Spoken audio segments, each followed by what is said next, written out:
What's the hardest thing about writing? Well, it's getting started. Maybe you're having a hard time coming up with a story idea, or you're stuck on where to take your story next. If you want a way into a story or a way through, I have 9 story starters to help you. This free PDF is full of story seeds and prompts to get you going. To download your 9 story starters, go to nancypanuccio.com/start. That's Nancy with an I, Panuccio with 2 C's, nancypanuccio.com/start. Revisit the moments that worked. Not everything in your draft is broken. Read a passage or chapter you love. Let yourself feel good about what you've already created. Writer Unleashed is for you, a writer who has a story you want to bring onto the page and into the hearts and minds of readers. I'm Nancy Panuccio, writer, editor, and book coach. Each week, we'll explore techniques, mindsets, and inspiration for writing stories readers can't put down. Thanks for spending some time with me today. Now, let's begin.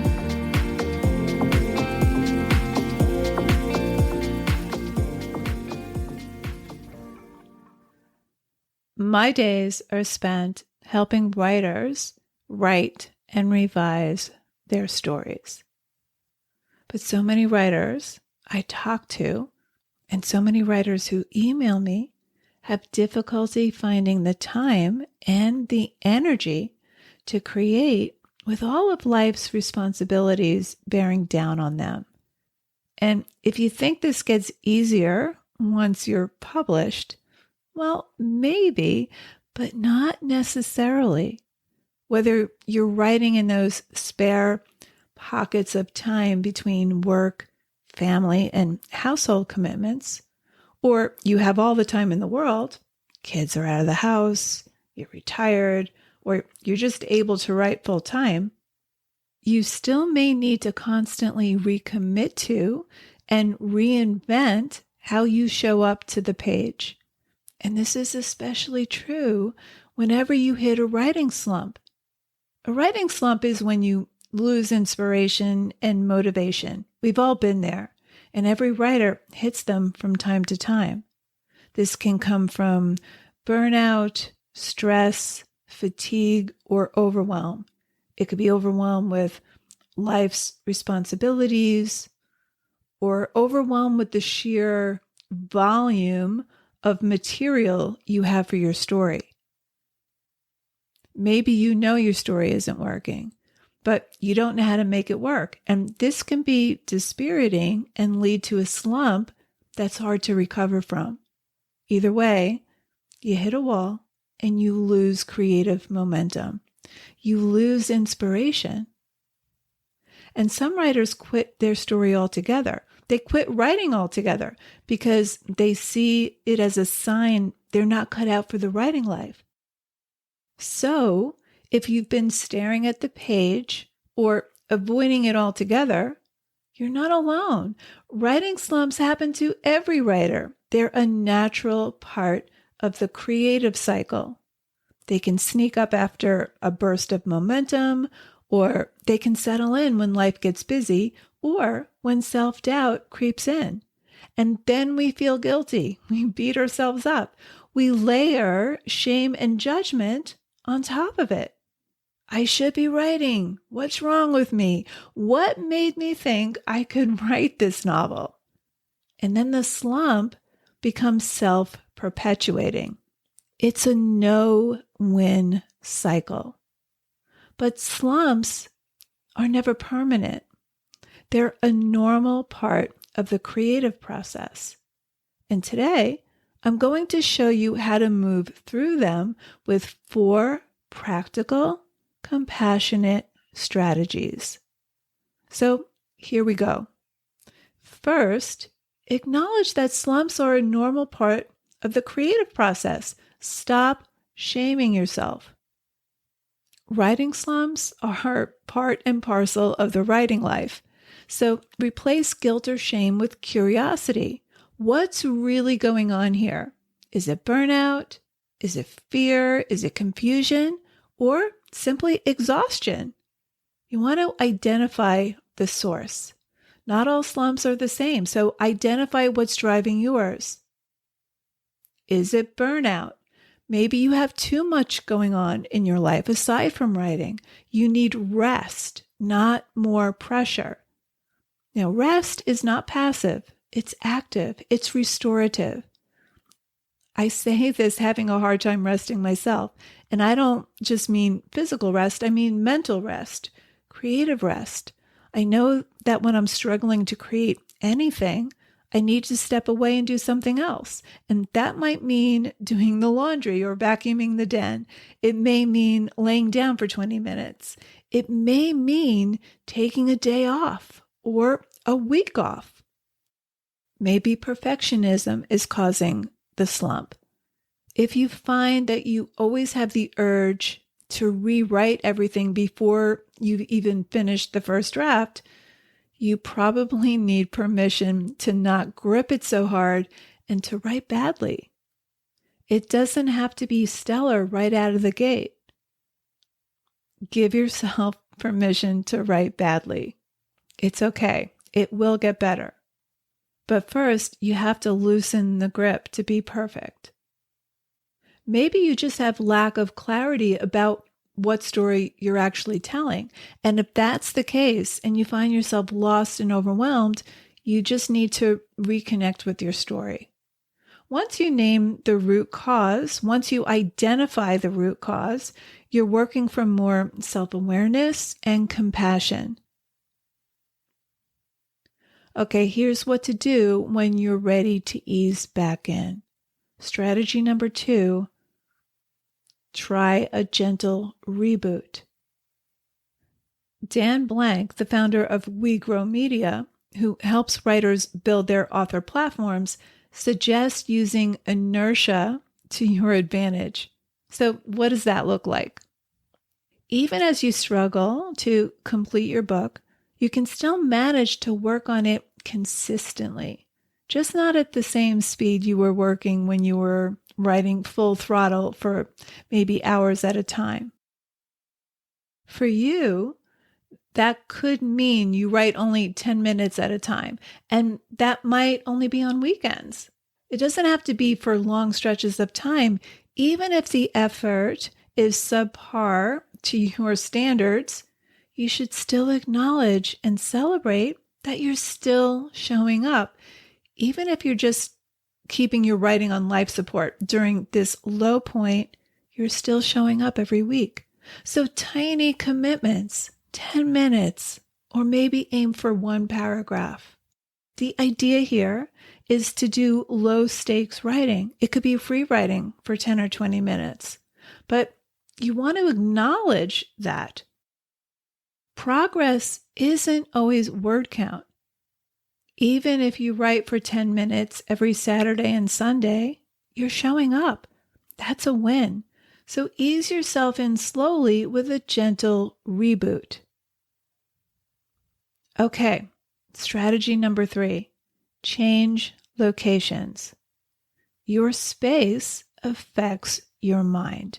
Our brains make associations. If you've been sitting at the same desk, staring at the same screen, while stuck or frustrated, your brain starts to associate that space with pressure, self-judgment, and stuckness. A new environment breaks that pattern. It signals to your brain, this is something different, and different can help you loosen up creatively. Now, a change in location could just be micro shifts. You don't have to leave your house. I have 2 spaces where I work in my house. I have an upstairs office, which is where I'm recording this podcast, and I have a laptop set up downstairs in my living room. This is where I do all my coaching calls. Now, my office can get cluttered, so whenever I'm feeling disenchanted with what I'm working on, I'll often just clear the clutter of bills and other paperwork off my desk. I'll rearrange some furniture and organize my bookshelves. Or I'll add a piece of furniture like a table where I can put a vase of flowers, or I'll change the lighting. You don't have to pack up and find the perfect rustic cabin or writing retreat. You can change your environment right now in simple ways. You can move to a different room. Maybe you write on the couch or the porch. You can switch from screen to paper. Sometimes it's the blinking cursor that makes you freeze. A notebook feels lower stakes and more intimate. You could change the sensory backdrop, open a window, light a candle, put on ambient music, or have complete silence. Engage your senses in new ways. Sometimes, though, you need to physically leave. You have to get out of the house, and this can be the shift you need. You can go to a coffee shop or a library. I do this regularly. There's something about coffee shops, not noisy coffee shops, but a place with a low key vibe. There's this great space in my community called Deja Brew.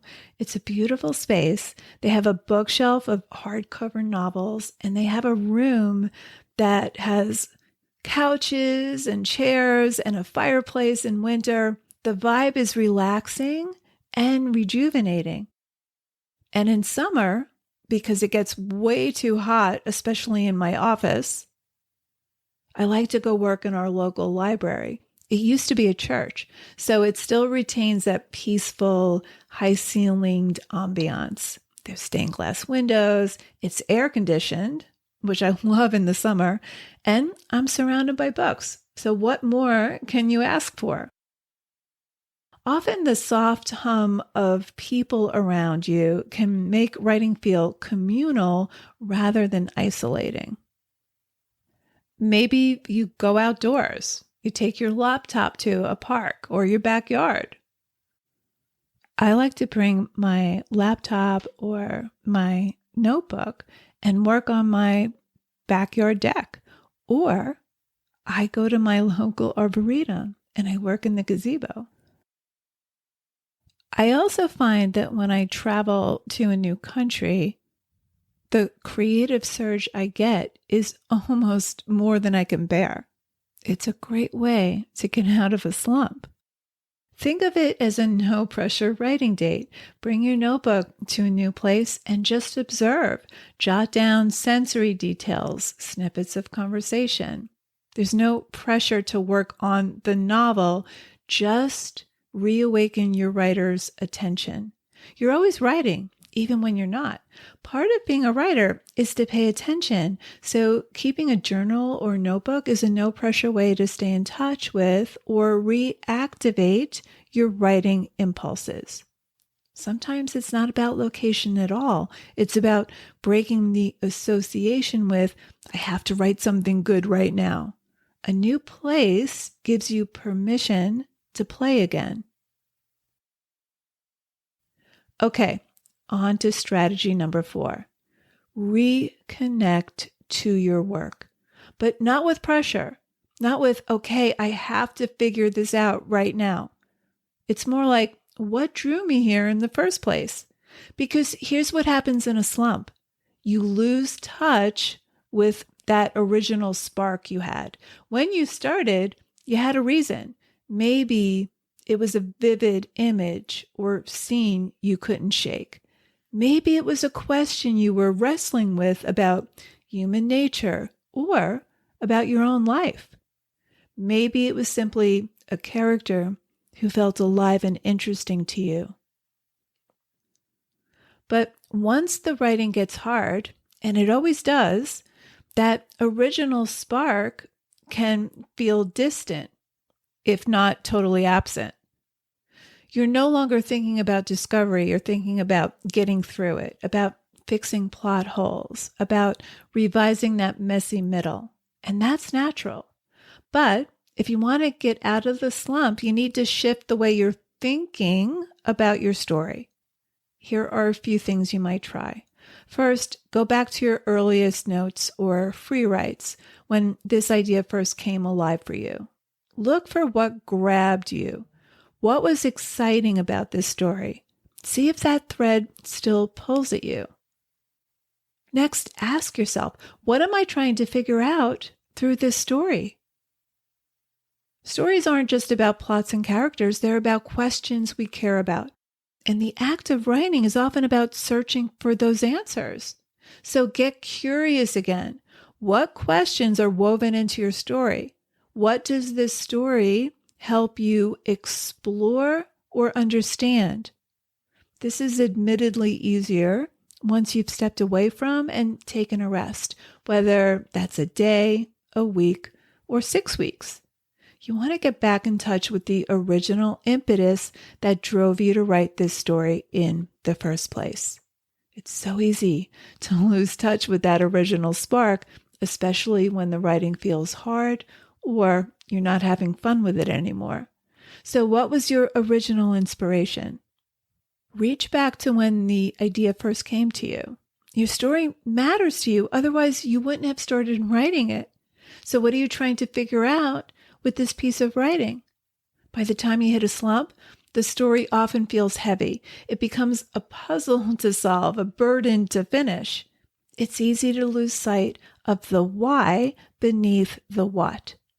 So gently find your way back to the heart of your story. You started it for a reason. There was an impulse, a spark, a question, or curiosity that lit you up. Over time, as drafts pile up and doubts creep in, that gets buried under the pressure to finish. So your job now isn't to push forward blindly, it's to remember. Ask yourself, what am I trying to figure out through this story?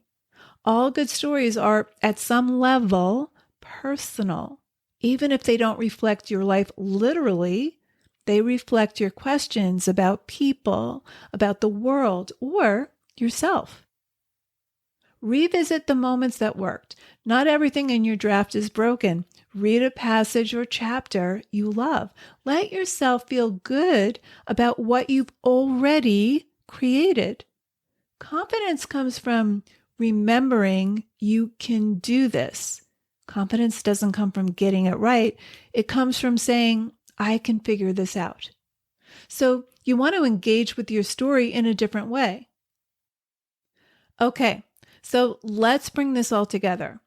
If you're in a writing slump right now, remember, it's not a sign your story's broken or that you're not cut out for this. Slumps are normal. They're part of the creative cycle. Every writer, no matter how seasoned, faces them. What matters is how you respond and how quickly you rebound. Here's what we talked about today to help you move through it. First, stop shaming yourself. Slumps aren't failures or a condemnation of your worth as a writer. They're just signals. Get curious about what's really going on. Is it burnout? Is it your tendency for perfectionism? Is it confusion about your story? Overwhelm? Or something else? Second, try a gentle reboot. Show up in small ways.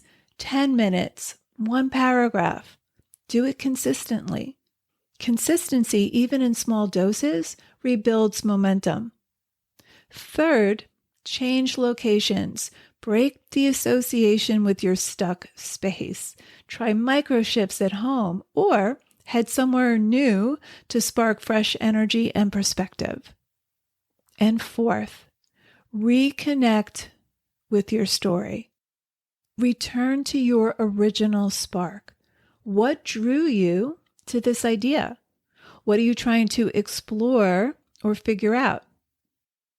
Rekindling this connection can remind you why this story matters to you. And if it matters to you, it matters to your readers. Being stuck isn't the end of the road. It's part of the process. And sometimes it's an invitation to slow down, an invitation to listen more deeply, an invitation to return to your work with curiosity, tenderness, and trust. you're still a writer, even when it's hard, even when it's messy, even when it feels like nothing is working. The slump will pass, and your story will still be waiting for you when it does. So if you're stuck right now, if you're in a slump, take heart.